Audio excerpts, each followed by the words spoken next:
Hello, ഇന്നൊരു snack recipe ആയിട്ടാണ് വന്നിട്ടുള്ളത്. നല്ല ടേസ്റ്റി ആയിട്ടുള്ളൊരു പലഹാരമാണ്. നിങ്ങളെല്ലാവരും ഒന്ന് ട്രൈ ചെയ്ത് നോക്കണേ. ഉണ്ടാക്കുന്നത് നമുക്ക് നോക്കാം. അതിനായിട്ട് ഞാനിവിടെ ഒരു അരക്കപ്പ് ചെറുപയറില്ലേ അതെടുത്തിട്ടുണ്ട്. അത് നമുക്കൊരു കുക്കറിലോട്ട് ഇട്ട് കൊടുക്കാം. അത് നന്നായിട്ട് നമുക്കൊന്ന് വേവിച്ചെടുക്കണം. അപ്പോൾ കുറച്ച് വെള്ളമൊക്കെ ഒഴിച്ച് നമുക്കതൊന്ന് വേവിക്കാനായിട്ട് വയ്ക്കാം. ഞാനത് ഗ്യാസിലോട്ട് ഒടിച്ച് കൊടുത്തിട്ടുണ്ട്. അപ്പോൾ ഇത് കുറച്ച് കഴിഞ്ഞപ്പോൾ നന്നായിട്ടത് വെന്ത് വന്നിട്ടുണ്ട്. ഞാനതൊരു ഊറ്റിയൊക്കെ വെള്ളമൊക്കെ മാറ്റിയെടുത്തിട്ടുണ്ട്. ഇനി നമുക്കതൊരു ബൗളിലോട്ട് ഇട്ട് കൊടുക്കാം. ഒരുപാടങ്ങ് വെന്ത് പോയാലും കുഴപ്പമൊന്നുമില്ല. അപ്പോൾ ഇത് നന്നായിട്ടത് വെന്തിട്ടുണ്ട്. ഇനി ഞാനതൊരു ബൗളിലോട്ട് ഇട്ട് കൊടുക്കുന്നുണ്ട്. ഇനി അതിലേക്ക് ഞാൻ ചേർക്കുന്നത് ശർക്കരയാണ്. ശർക്കര ഞാനിവിടെ ഒരു കപ്പോളം എടുത്തിട്ടുണ്ട്. അത് നല്ല കല്ലൊന്നും ഇല്ലാത്ത ശർക്കരയാണ്. അത് ഞാൻ അതിലോട്ട് ചേർത്ത് കൊടുത്തിട്ടുണ്ട്.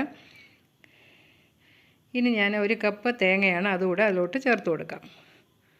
ഇങ്ങനെ ഇത് കഴിക്കാനും നല്ല ടേസ്റ്റാണ്. അപ്പോൾ നമുക്കിതൊരു പലഹാരം ഉണ്ടാക്കി കഴിച്ചാൽ അതിലേറെ ടേസ്റ്റില്ല. ഞാനിവിടെ ഒരു കപ്പ് അവിലെടുത്തിട്ടുണ്ട്. ഏത് അവിലാണെങ്കിലും കുഴപ്പമില്ല, വെള്ളയോ ചുവപ്പോ. ഇപ്പോൾ ഞാനിവിടെ ചുവപ്പ് അവിലാണ് എടുത്തിരിക്കുന്നത്. ഞാനൊരു അരക്കപ്പോൾ ഇട്ട് കൊടുത്തിട്ടുണ്ട്. ഇനി നമുക്കത് കുറച്ച് നന്നായിട്ടതൊന്ന് മിക്സ് ചെയ്തെടുക്കാം. നമുക്കിത് കൈകൊണ്ട് മിക്സ് ചെയ്യുന്നതാണ് നല്ലത്. നല്ല ടേസ്റ്റുള്ളൊരു പലഹാരമാണ്. അതെ, അവിലെല്ലാം ഞാൻ ചേർത്ത് കൊടുത്തിട്ടുണ്ട്. നമുക്കതൊന്ന് കുഴച്ചെടുക്കാം. അപ്പോൾ അത് വെള്ളത്തിൻ്റെ അംശമുള്ളത് കൊണ്ട് തന്നെ നമുക്ക് ബാക്കിയിരിക്കുന്ന അവിൽ കൂടെ അതിലോട്ട് ചേർത്ത് കൊടുക്കണം. നന്നായിട്ട് നമുക്ക് കുഴച്ചെടുക്കണം.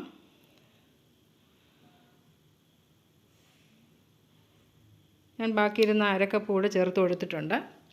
ഇതുപോലെ വേണം നമ്മളത് കുഴച്ചെടുക്കാനായിട്ട്. നമുക്ക് നന്നായിട്ടൊരു ബോൾ പിടിക്കാൻ പാകത്തിന് വേണം അത് കുഴച്ചെടുക്കാൻ. അപ്പോൾ നമുക്ക് വെള്ളത്തിൻ്റെ അംശം ഉണ്ടാവും, അതിൽ ശർക്കരയൊക്കെ അല്ലേ. അപ്പോൾ നമ്മൾ ബാക്കി അവിലൂടെ ചേർത്ത് കൊടുത്തിട്ടുണ്ട്. അപ്പോൾ ഒരു കപ്പോളം ഞാൻ ചേർത്ത് കൊടുത്തിട്ടുണ്ട്.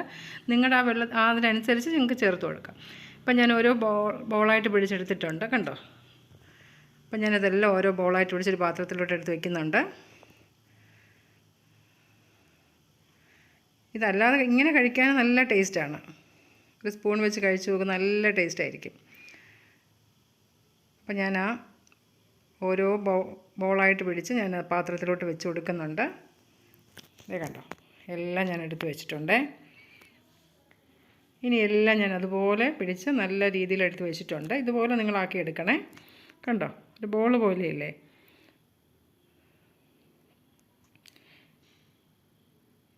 കാണാൻ തന്നെ നല്ലൊരു ഭംഗിയാണല്ലേ. ഇനി നമുക്കൊരു മാവ് തയ്യാറാക്കാം. അതിനായിട്ട് ഞാൻ ഒരു കപ്പ് മൈദയാണ് എടുത്തിരിക്കുന്നത്. അല്ലെങ്കിൽ കടലമാവ് വേണമെങ്കിൽ എടുക്കാം. ഞാൻ അതിലോട്ട് ചേർത്ത് കൊടുത്തിരിക്കുന്ന അരിപ്പൊടിയാണ്. ഒരു 3 സ്പൂൺ അരിപ്പൊടി ഞാൻ ചേർത്ത് കൊടുത്തിട്ടുണ്ട്. നിങ്ങൾക്ക് വേണമെങ്കിൽ കടലമാവ് എടുക്കാം. ഞാനിവിടെ മൈദയാണ് എടുത്തിരിക്കുന്നത്. കടലമാവും കുറച്ച് അരിപ്പൊടി കൂടെ ചേർത്ത് കൊടുത്താലും മതിയാകും.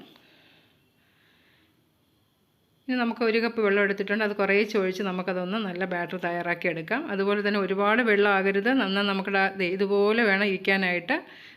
കട്ടിയും വേണം, എന്നാൽ ഒരുപാട് ലൂസും ആയിപ്പോരും. എന്നാലും നമ്മളത് കോട്ട് ചെയ്തെടുക്കുമ്പോൾ നമുക്കത് റെഡിയായി കിട്ടുകയുള്ളൂ. ഞാൻ കുറച്ച് മഞ്ഞൾപ്പൊടി ചേർക്കുന്നുണ്ട്. ഒരു കളറിന് വേണ്ടിയാണ് ഞാനത് ചേർത്തത്. നമ്മുടെ ബോൾസ് ഓരോന്നായിട്ട് എടുത്ത് നമുക്ക് ആ മാവിലോട്ട് മുക്കി കൊടുക്കാം. നമ്മൾ മാവിൽ മുക്കുമ്പോൾ അതിൽ മൊത്തം അതിലായിരിക്കണം, എന്നാലും നമ്മുടെ ആ പലഹാരം റെഡിയാക്കിയിട്ട് കിട്ടുകയുള്ളൂ. കണ്ടോ, ഇതുപോലെ വേണം ഇരിക്കാനായിട്ട്. മൊത്തം അതിൽ മുങ്ങിയിട്ടുണ്ട് മാവ് വെള്ളമായിപ്പോയാലും അതുപോലെ കിട്ടില്ല. അപ്പം നമുക്ക് വെള്ളം ആകരുത്, എന്നാലും ഒരുപാട് കട്ടിയാകാത്ത രീതിയിൽ വേണം നമ്മളെ ബാറ്റർ തയ്യാറാക്കാനായിട്ട്. അപ്പം ഞാൻ ഓരോന്നായിട്ട് ചൂടായ എണ്ണയിൽ ഇട്ട് കൊടുത്തിട്ടുണ്ട്. ഇത് ഞാൻ ഓരോന്നായിട്ട് ഇട്ട് കൊടുത്തിട്ടുണ്ട്. ഇത് നല്ല ടേസ്റ്റ് ഒരു പലഹാരമാണ്. നിങ്ങൾക്ക് അറിയായിരിക്കും, നമ്മളെ മോദകം. അപ്പം നിങ്ങളെല്ലാവരും ഒന്ന് ഉണ്ടാക്കി നോക്കൂ. ചിലയിടത്ത് അവിലൊന്നും ചേർക്കാതെയാണ് ഉണ്ടാക്കുന്നത്. ഇത് തിരിച്ച് മറിച്ചുമൊക്കെ ഇട്ട് നമുക്കതൊന്ന് റെഡിയാക്കി എടുക്കാം. നമ്മുടെ മോദകം റെഡിയായിട്ടുണ്ട്. അപ്പം നമുക്കത് ഒരുപാട് എണ്ണ കുടിക്കുകയൊന്നുമില്ല, നല്ല ടേസ്റ്റാണ്. അപ്പോൾ ഇതുപോലെ എല്ലാവരും ഒന്ന് ട്രൈ ചെയ്ത് നോക്കണേ. ഒരുപാട് എണ്ണയൊന്നും കുടിക്കില്ല. അത് നിങ്ങൾക്ക് ഉണ്ടാക്കി നോക്കുമ്പോൾ മനസ്സിലാവും. അപ്പം നമുക്കത് എണ്ണയിൽ നിന്ന് മാറ്റാം. നമ്മുടെ പലഹാരം റെഡിയായിട്ടുണ്ട്. ഇത് ചായയുടെ കൂടെ കഴിക്കാൻ നല്ല ടേസ്റ്റാണ്. നിങ്ങൾക്ക് ഈ റെസിപ്പി ഇഷ്ടമായാലും എല്ലാവരും ഒന്ന് ഷെയർ ചെയ്യാനും അതോടൊപ്പം ലൈക്ക് ചെയ്യാനും ഒന്നും നിങ്ങൾ മറന്നു പോകരുത്. എല്ലാവരും ഒന്ന് വീട്ടിൽ ട്രൈ ചെയ്ത് നോക്കണേ. എന്നിട്ട് എനിക്ക് കമൻറ്റ് ഇടണം കേട്ടോ. താങ്ക്